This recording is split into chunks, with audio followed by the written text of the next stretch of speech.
It's a very interesting conference in which you have brought the entire steel ecosystem players onto one platform, and I think cross exchange of views, insights, both among the participants and the industry experts and players would be very interesting. And today also, I also got to learn something, so I'm sure it's going to be interesting one for all the participants of the conference. Now, such an expert from the steel industry saying that is quite a lot. So, there are two or three questions that I wanted to ask Please you. go ahead. Go ahead.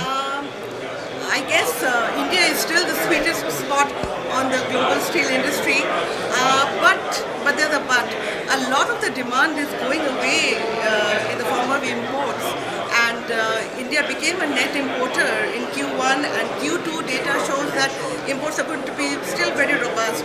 So, anti-dumping measures are being mulled from India, but what are your thoughts on this, and how will imports pan out for the rest of the year, fiscal year, do you think?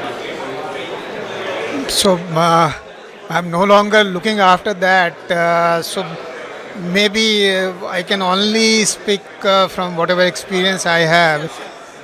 The issue of imports is not across the board. For example, if you take longs, it's not a major issue. If you take flats, it's certainly a issue. And the slump in the Chinese market has really shaken the market, and while the production of the steel players may not be impacted as much, but the price realizations are certainly going to be affected, and that would cut into the profitability of the steel makers.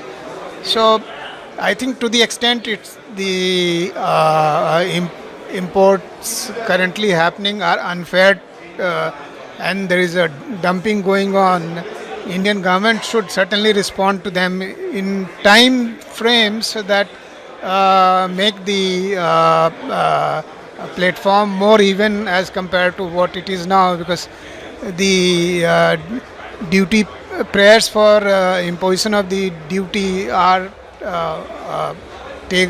being considered at a longer time frame of about a year and a half. That is not going to help the industry, or at least give them a fair hearing.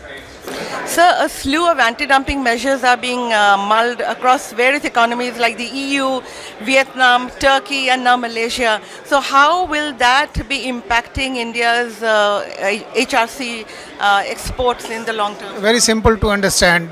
If Chinese players don't get to export to those markets, or to the extent that they are doing now, so there would be more pressure on the Chinese mill to export to Indian market, which is still open, and therefore the volumes are going to grow until unless Indian government also responds in quick time.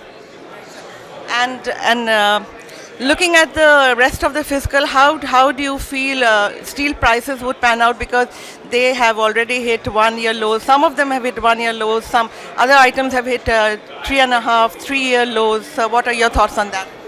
It will depend on how the steel prices behave on an international platform, because our prices, because of the open trade regime, are determined by the international prices, and I don't see it going up very quickly in immediate foreseeable future.